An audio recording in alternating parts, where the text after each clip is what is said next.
welcome Ms. Jones to my science class. Today, me and my guys are going to be talking about composting, the ups and downs, rules, and benefits, the whole 100 yards. Now, my guys are going to introduce themselves. Alice McCoy, Cole Hedrick, Harrison Ben, and Luke Bowman. Let's get straight to it. here's what you need to know. Composting relies on three main groups to continue to break down and reuse decaying materials as soil.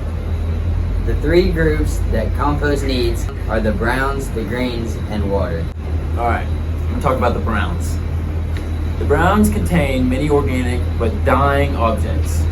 The browns provide the compost with the necessary carbon to complete the composting process.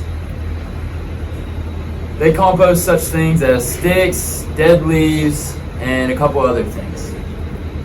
Things like dead yard clippings, dead weeds, anything that's been removed from an organic object. The greens. The greens are early browns. They provide the compost collection with the needed nitrogen to help the collection break down, such as vegetable peelings, fruit peels, grass clippings, pulled weeds, and etc. Alright, lastly, the waters. Dry material takes much longer to decompose and break down than wet material. The water is a necessary ingredient to break down the greens and browns. What this basically all means is it's really good soil for plants. Very good. We're going to show you just how easy it is to find things that you can compost. We're just going to walk around the campus really fast and we'll show you how easy it is. What's going on, guys? Right here we have composting items, and right here we have non-composting items. And where do those go? Over to Lookout Valley Recycling Center. Cummings Highway. This right here, bark, great for compost. Yo, a piece of bark. We can probably compost this. Yeah, look, something fell off the tree. Dude, another Dude. piece. Yeah, you can compost both these things. That's great. Great for making good soil. This all goes in your compost pile. Just leave Right it here in we there. have a stick, Yeah. some grass clippings. Look at Really that. Do you think you could compost a cone? I don't. I don't think you can either.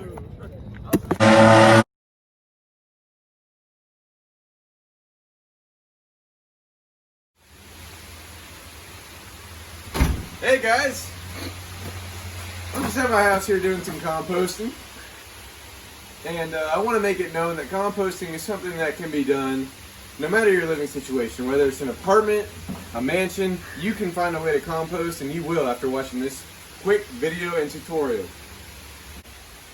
Composting enriches the texture of the soil and helps it to retain and drain water better. So, let me take you through a few steps on how to start a compost. Now, I would do a little compost outside, but since it's raining and stuff, I'm just going to show you how to do it in a bin, which is better because it's simpler. So the first thing you want to do is you want to put your browns in. Now the browns are the sticks and the leaves, and Harrison touched on that earlier. So you just want to put these things in here, these clippings. And it doesn't really matter how you put it in. I mean, it's a compost pile. So you have that, and you're going to want to take your water it down a little bit, add some moisture. And then here's where it comes to greens. This is the stuff where the banana peels, just the food, and I even got a tea bag. A tea bag works too, coffee grounds, and paper towels. You can put it in there. You can add some more water. Not too much though. And then you're gonna stir. And this is where you become patient, because it's gonna take 2 months to 2 years to compost. So be patient and wait for that to turn into good, rich soil. Now that I've given you some ideas on what to put in your compost pile, I'm going to go through some of the things that you are going to want to avoid in your compost journey this year. So, do not compost meat. Meat does nothing. It just attracts the animals. Like, bring the camera. Like these little guys. Look at how cute. Hey, stay inside. Okay. The meat's just going to attract the animals. Eggs, don't worry about the eggs, all right? The shells are just not going to, they're not going to compost very well. No dairy, that's just going to rot. And most importantly, do not put seeds in your compost pile, because you'll end up with flowers and all kinds of stuff growing out of your compost pile. One last thing to touch up on is make sure that your compost pile is being stirred every 2 days. You want good airflow. Airflow is very important. And all I can say now is good luck. And keep composting, I guess. I don't know. Done with my script, I just went ahead and added it to the pile. Alright, so I talked to Mr. Metter in class that day about composting. He says he actually composts at home. Can you tell us a little bit about your method, about how you compost at home? Yeah. Here's what you need to know. First of all, you got to educate yourself. Make sure you know what you can compost and what you can't. Second of all, that leads you to know what impact you can have on the environment. Third of all, you got to change your habits. You got to break out of that weak, lazy attitude, and you got to take action to actually do the composting. So you told us that you use a company called Compost House to do your composting. Can you give us a little bit of info on what that looks like? Yeah, Compost House is run through a non-profit called Green Spaces, which is just focused on overall energy efficiency and then naturalization for urban environments. So they have many different services.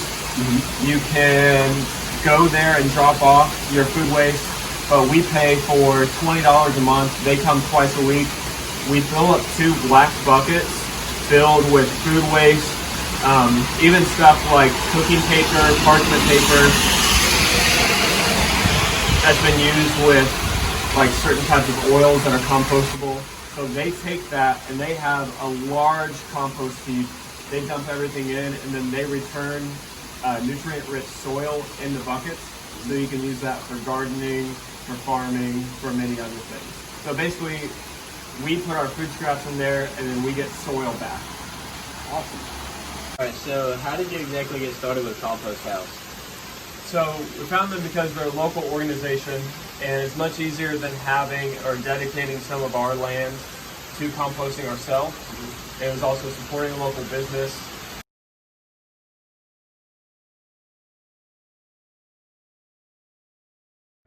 Cold composting breaks down organic matter slowly, but it also takes the least amount of effort and maintenance. Anything organic decomposes eventually. For example, our process of greens to browns. So from living to eventually dying and turning into a brown. Cold composting is just letting Mother Nature do her job with minimal intervention on your part. You do not need to worry about the ratio of the compost ingredients. You just need to aerate regularly and monitor your moisture levels. Unlike you would for the previously talked about most commonly occurring composting processes. Cold composting is the best process if you have little organic waste to compost and not much time to tend to the process, and if you are not in a hurry for the finished compost material. This process of cold composting is for the work away from home individuals and those who are always busy. With this process, you can take part in your usual busy life while still being able to do your part in the community by composting.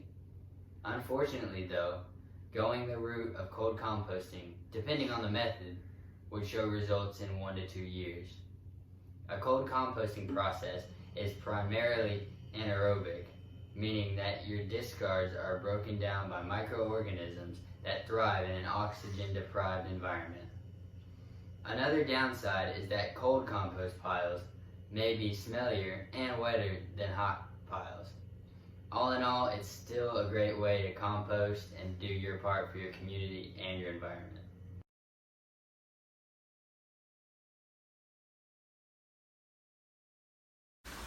What's going on, guys? I'm back. I'm here to talk a little bit more about hot composting and to finish some things up about it. Okay, I'm gonna wrap things up right here.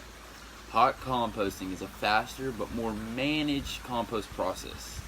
This method requires attention to keep carbon and nitrogen to the best ratio possible to decompose organic waste. It also requires the right measure of air and water to attract the organisms that thrive in such an oxygen-rich environment. The main difference between cold and hot composting methods is that the hot method could have the final compost product in 4 weeks to 12 months, which is a pretty big jump. But that's only if it's managed correctly.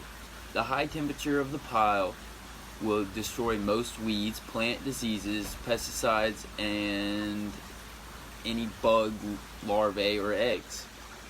The main difference that the hot method takes is it takes a lot more maintenance and effort to get it running, but takes much less time than the cold method. Guys, that's basically it about composting and the different elements. That's been our action project on composting. We hope you've learned how easy it is to really get started and to start your own composting pile, and it's just help the environment. Composting for life, baby. Take action to actually do the composting.